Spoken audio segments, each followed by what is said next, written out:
Disclaimer. This video is for educational and informational purposes only.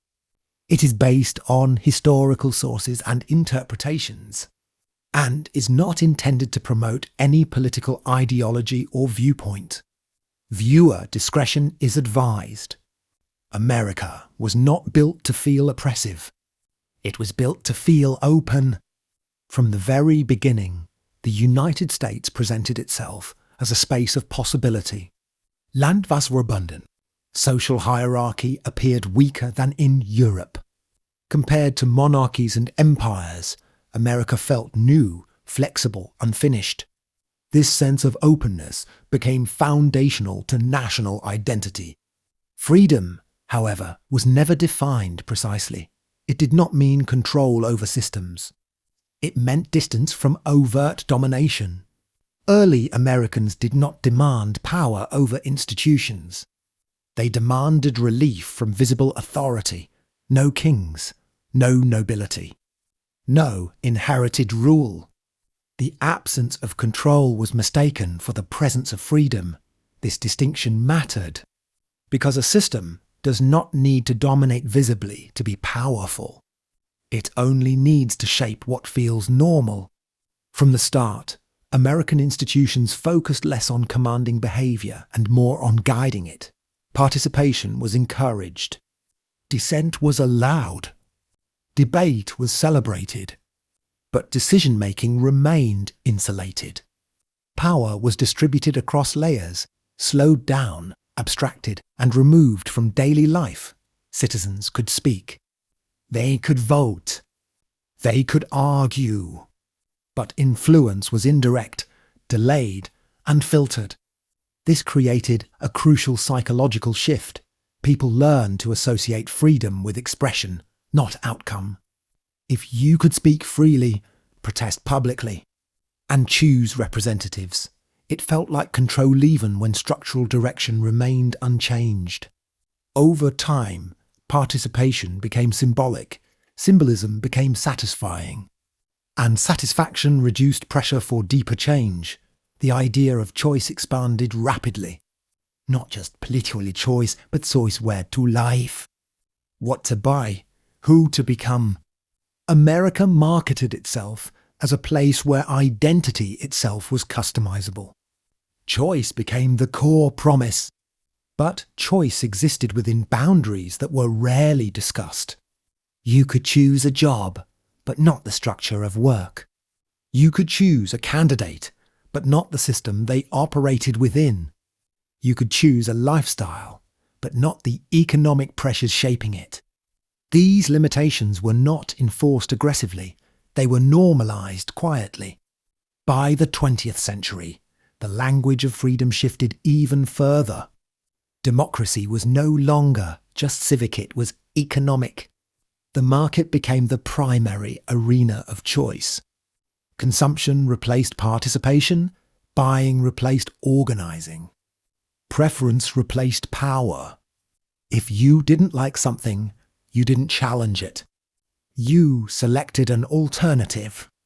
This transformed dissatisfaction into consumption, and consumption into compliance. Corporations understood this instinctively. More options created the feeling of freedom, even as ownership consolidated behind the scenes. Brands multiplied. Products diversified, but control centralized. A few companies owned many choices. The illusion strengthened. Media reinforced it. Conflict was framed as spectacle. Politics became drama. Structural continuity disappeared behind constant motion. Elections felt decisive. Scandals felt urgent. Outrage felt productive. Attention was consumed horizontally, left versus right, group versus group, never vertically toward systems themselves. People were encouraged to argue endlessly about outcomes, personalities, and moral positions, while the frameworks producing those outcomes remained untouched. And because people were constantly engaged, they felt involved. Involvement replaced influence. By the time social media arrived, the system was already prepared. Platforms did not invent control. They optimized it. Expression became constant. Visibility became currency. Algorithms rewarded engagement, not understanding. Speaking felt like acting. Posting felt like participating. Reacting felt like resistance. But structure remained stable. The system did not fear voices. It feared coordination. It feared disruption. Noise was harmless. Silence was unnecessary. As long as people believed they were choosing freely, they did not question who designed the options. This is how the illusion of choice works. Not by removing alternatives, but by defining the field in which alternatives exist. Freedom becomes personalization instead of transformation. Expression becomes release instead of leverage. Participation becomes ritual instead of power. And when freedom feels abundant, questioning its limits feels unnecessary, almost ungrateful.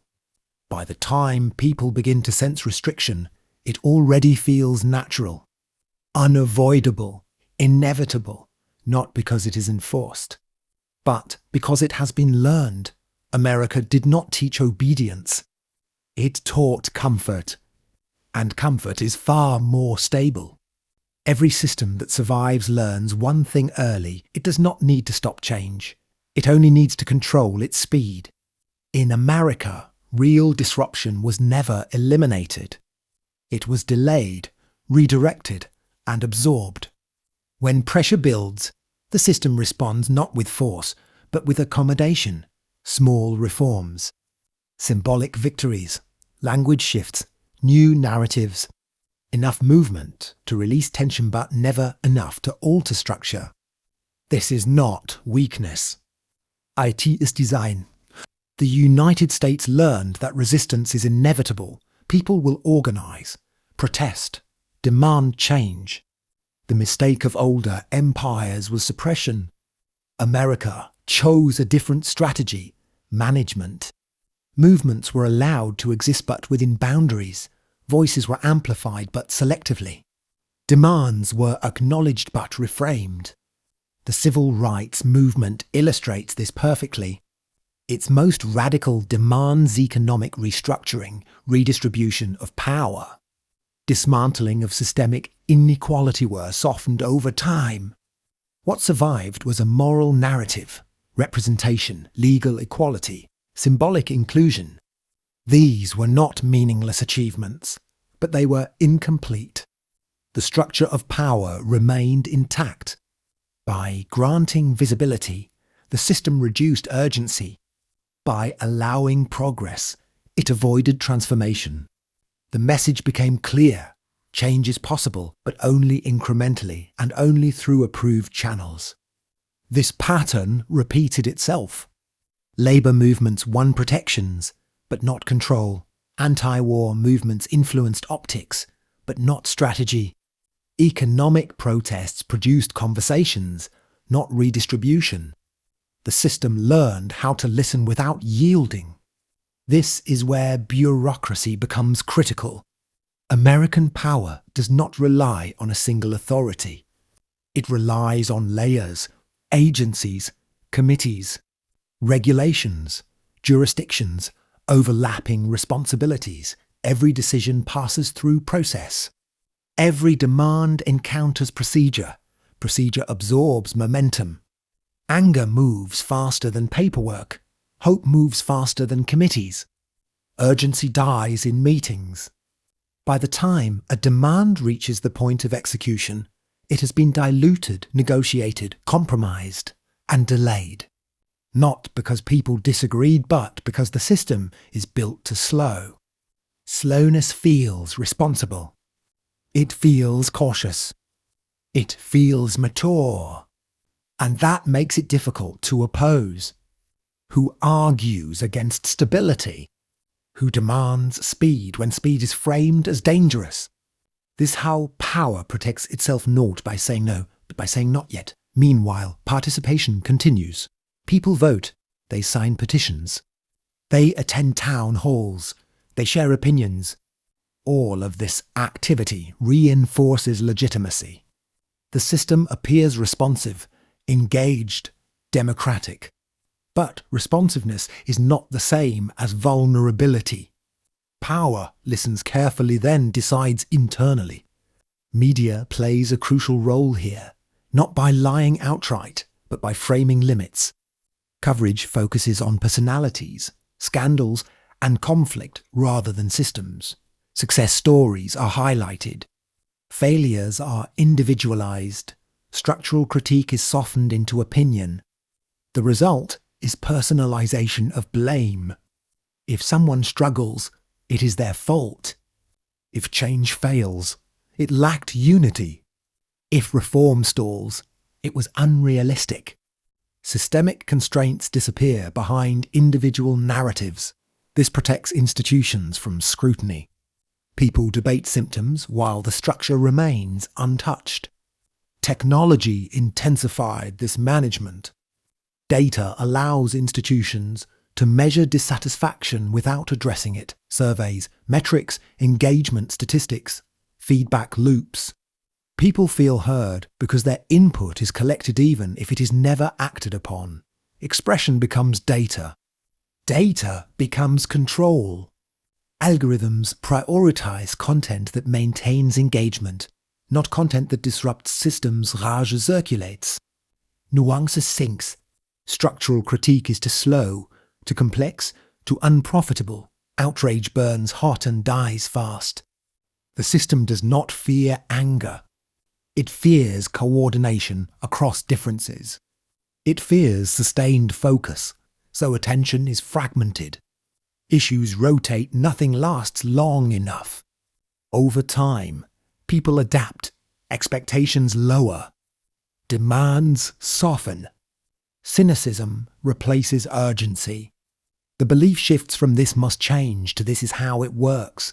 That belief is stability. By the time people realize how constrained they are, resistance feels unrealistic, too complex, too exhausting, too risky. This is the quiet success of management. Freedom still exists but as experience, not leverage. Choice still exists but within predefined lanes. Participation still exists but without structural consequence. And because none of this feels violent, it feels acceptable.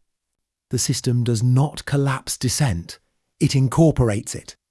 By doing so, it remains untouched. Created and narrated by State Whisper, original script and production.